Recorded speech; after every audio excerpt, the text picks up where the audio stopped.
कि what is happiness, और do we equate money, power, position with happiness, कि एक बार ये हो गया तो उसके बाद तो खुशियां ही खुशियां हैं जिंदगी में।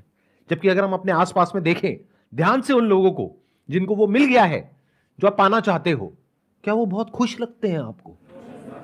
तो इसका मतलब कितने लोग हैं जो एंड गोल को एक्चुअल में अचीव कर पाते हैं?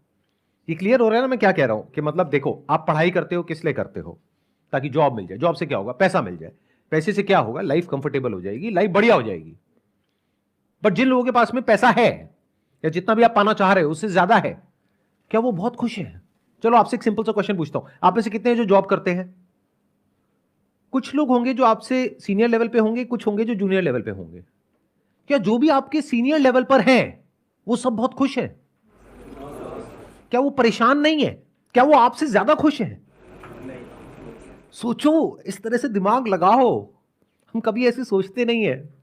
कितने हैं जो अपनी लाइफ से बहुत खुश हैं और उनके चेहरे पे हमेशा एक हंसी बनी रहती है, और कितने हैं जो बहुत सीरियस रहते हैं, जैसे कि कोई मर गया है, जैसे अभी आप में से कुछ लोग बैठे हैं।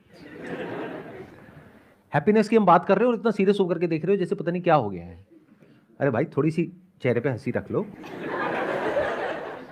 तो ये खुशी होती क्या है? यानी जो आपका एंड गोल है लाइफ का, उसको मैं क्वेश्चन कर रहा हूं। क्योंकि अगर आप आंख खोल करके देखोगे, वो लोग जिनकी एज है मान लो 60 साल 70 साल, जब उनके साथ में आप बैठते हो तो क्या आपको कंटेंटमेंट नजर आता है? क्या आपको बहुत खुशियां नजर आती है वहां पर? क्या एक सेटिस्फैक्शन नजर आता है? तो what is happiness? Simple question. मैं अपने एक्सपीरियंस पे बोल रहा कि पॉइंट ऑफ व्यू को चेंज करके सेम इवेंट को प्रेजेंट में अगर बैड भी फील हो रहा है या सैड भी फील हो रहा है, तो उसको डिफरेंट पर्सपेक्टिव से देखने से फ्यूचर के रिगार्डिंग या पास्ट के रिगार्डिंग या प्रेजेंट में भी मुझे उससे बेटर फील होता है अपने पर्सपेक्टिव को चेंज करने से। ये जो तरीका है खुश होने का, थ्रू पर्सपेक्टिव, यानी थ्रू थॉट, थ्रू थिंकिंग, जिसको हम पॉजिटिव थिंकिंग बोलते हैं, इट वर्क्स। ये काम करता है, बट ये टेम्पररी है। क्यों? क्योंकि पॉजिटिव सोचने के लिए आपको एक एफर्ट करना पड़ता है, क्योंकि आपकी जो टेंडेंसी है हम सबकी, वो ऐसी नहीं है कि हम पॉजिटिव सोचें। यानी अगर मुंह में 32 दांत हैं और एक नहीं है, तो जीभ कहां जाती है? 31 की तरफ या उस एक की तरफ? तो बायोलॉजिकली भी और साइकोलॉजिकली भी हम हमेशा डेंजर को आइडेंटिफाई करते रहते हैं अपनी लाइफ में। यानी अगर आपकी लाइफ में बहुत कुछ अच्छा हो रहा है तो आपका ध्यान वहां नहीं जाएगा। जरा सा कुछ गलत हो रहा है, वहां ध्यान एकदम से चला जाएगा। और इसमें कुछ भी गलत नहीं है, क्योंकि अगर आप ऐसे नहीं होगे तो आप बेवकूफ हो। यानी कि आपकी लाइफ में कोई डेंजर है और आप देख ही नहीं पा रहे हो, तो उसको समझदार कैसे कहेंगे? बेवकूफ हो ना, मरोगे, कहीं ना कहीं जाकर के फंसोगे। ये दुनिया ऐसी है जहां पर ऑलमोस्ट हर दूसरा इंसान ये सोच रहा है कि आपको यूज करके कैसे अपने गोल को अचीव किया जाए। उसमें आपके साथ क्या होता है क्या नहीं होता उससे फर्क नहीं पड़ता, उसका अपना काम होना चाहिए। तो ये क्या है? एक डेंजर नहीं है? चारों तरफ ऐसे लोग घूम रहे हैं जो देखने में आपको बहुत अच्छे लगेंगे बाहर से, लेकिन अंदर से भेड़िए के जैसे हैं। उनका एक ही टारगेट होता है, किसी तरीके से लोगों का शिकार किया जाए। शिकार मतलब नॉट एक्चुअली कि आकर के आप पे अटैक किया जाए, क्योंकि उनकी इमेज तो बहुत ही पॉजिटिव है, बहुत अच्छी है। बट किसी तरीके से आपके पास में जो है, यानी कि पैसा, वो आपके बैंक अकाउंट से निकल करके उनके बैंक अकाउंट में आ जाए कैसे भी, आप जाओ भाड़ में। क्या ऐसी ये दुनिया है या नहीं है? क्या चारों तरफ आपके जो लोग हैं वो अंदर ही अंदर आपसे जेलस है या नहीं है? क्या आप खुद अपने आसपास में जो लोग हैं जिनके पास में आपसे थोड़ा सा ज्यादा है या बहुत ज्यादा है, उनसे जेलस हो या नहीं हो? अगर कोई कह रहा है नहीं, तो वो झूठा है, मक्कार है। ये सब टेंडेंसीज हमारे सबके अंदर है। क्योंकि ये कहां से इमर्ज होती है? जेलसी कहां से आती है? कंपैरिजन के थ्रू। और कंपैरिजन कोई करता नहीं है, हो जाता है। क्या 24 घंटे माइंड में कंपैरिजन नहीं चलता रहता कि तेरे पास कौन सा फोन है, मेरे पास में कौन सा फोन है? अच्छा, तेरे पास में आईफोन है, मेरे पास में ये है। अच्छा, क्या ये होता है नहीं होता है? तो ये जो तरीका है खुश होने का, ये टेम्पररी है। हर प्रॉब्लम पर्सपेक्टिव को चेंज करने से ठीक नहीं होती है। ध्यान से समझ लेना। पर्सपेक्टिव को चेंज करने का बेनिफिट सिर्फ तब होता है जब आपके पास में इतना है कि आपको अपने सर्वाइवल की टेंशन नहीं है। यानी एक बेसिक लेवल का आपके पास में पैसा है और कंफर्ट है और सिक्योरिटी है। तब पर्सपेक्टिव की बारी आती है। अगर खाने के लिए पैसा नहीं है, भूख लग रही है आपको और आपके आसपास में जो लोग हैं, आपकी फैमिली मेंबर्स को, या घर का रेंट देने के लिए पैसा नहीं है, तो पर्सपेक्टिव का तो सवाल ही नहीं उठता। अगले महीने आपको घर से बाहर निकाल देंगे, क्या करोगे, कहां जाओगे? तो ये एक तरीका है खुश होने का हम सबके पास में, बट ये टेम्पररी है। क्या इस सच को देख पा रहे हो?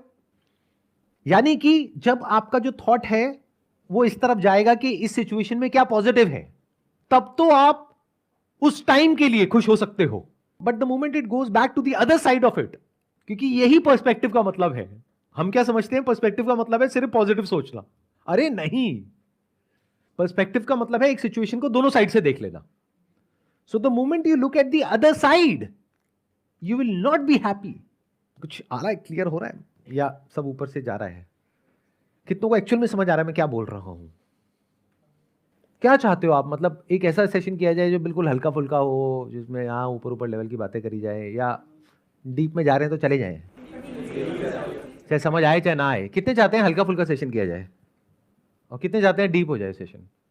देखा जाएगा सर, मरेंगे मर जाएंगे कोई नहीं, देखा जाएगा। ठीक है, तो देखते हैं अभी ये सेशन आगे आगे जैसे जैसे हम बढ़ेंगे और डीप होता चला जाएगा। तो एक हमने देखा पर्सपेक्टिव यानी कि thought, thinking. Through thinking we can be happy, but that is temporary. Gratitude कुछ देर तक आपको खुश कर सकता है, प्रोवाइडेड उसका भी कोई बेसिस है। अगर बिना किसी बेसिस के आप ऐसे ही खुश हो रहे हो तो आप आलसी हो। फॉर एग्जाम्पल, आपने अपनी जिंदगी में कुछ भी नहीं किया है, खाली पड़े रहते हो और रोटियां तोड़ते हो, जिसको टिपिकल लैंग्वेज में कहा जाता है, और घर वाले सुबह से रात तक गालियां देते हैं, कुछ करता क्यों नहीं है, कुछ करता क्यों नहीं है। और आपके पिताजी सुबह से रात तक काम कर रहे हैं, आपकी माताजी भी काम कर रही है, आप मजे से बैठे हो, मेरी वीडियोस देख करके मोटिवेट हो रहे हो। तो बिना कुछ करे जो लोग खुश हो जाते हैं, उसका कॉज क्या होता है? लेजीनेस।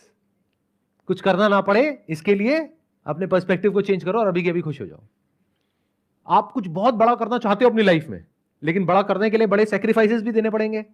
या आगे बढ़ना चाहते हो, आगे बढ़ने में रिस्क है, तो वो रिस्क आप नहीं लेना चाहते, कोई सैक्रिफाइस नहीं देना चाहते, हार्डवर्क नहीं करना चाहते, तो आप क्या कह रहे हो? अभी मैं जिस भी लेवल पे हूं वहां पे एक्चुअल में आप खुश नहीं हो। डे टू डे की प्रॉब्लम्स इतनी ज्यादा है जिसकी कोई हद नहीं है। रोज घर में पैसे को लेकर के किचकिच होती है, तो आप कोई खुश नहीं हो, लेकिन आलसी हो, आगे बढ़ने में डर लगता है, लाइफ में कुछ करने में डर लगता है, तो आपने अपना एक थॉट क्रिएट कर लिया which is kind of an escape, कि सब कुछ सही है और मैं खुश हूं। ये खुशी ज्यादा टाइम तक टिकने वाली नहीं है। अगर मैंने कोई माइलस्टोन अचीव कर लिया तो उससे फैमिली अगर मेरी हैप्पी है और मुझे उससे कोई गलत नहीं लगता, तो वो मुझे खुशी देगी। ये जो माइलस्टोन बेस्ड सक्सेस होती है, इसमें आप फ्लॉ देख पा रहे हो क्या है?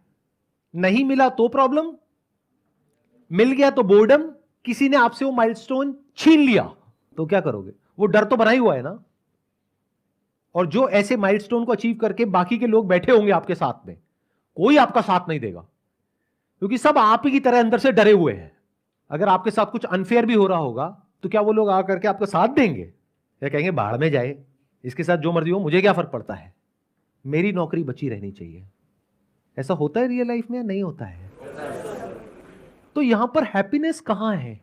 यहां पर तो दुख ही दुख है। तो ये टेम्पररी है, नंबर 1। नंबर 2, ये रिलेटिव है, जैसे कि पर्सपेक्टिव। पर्सपेक्टिव भी रिलेटिव है और टेम्पररी है। रिलेटिव का मतलब समझते हैं? इन रिलेशन विद, यानी जब तक कि आप एक पर्टिकुलर थॉट को पकड़ोगे तब तक आप खुश हो, जैसे ही वो थॉट छूटा या कोई और थॉट आया तो आप दुखी हो। ऐसे ही इस दुनिया में क्या होता है, जब तक जो आपको चाहिए वो मिल गया है और बिल्कुल वैसा ही है जैसा आपने सोचा था, तब तक तो खुशी है। यानी जब तक शादी नहीं हुई होती है तब तक हमारे माइंड में एक इमेज होती है शादी की, जो मूवीज देख के बनी होती है या इधर उधर से सुन करके बनी होती है, या कुछ ना कुछ इमेजिनेशंस होती है।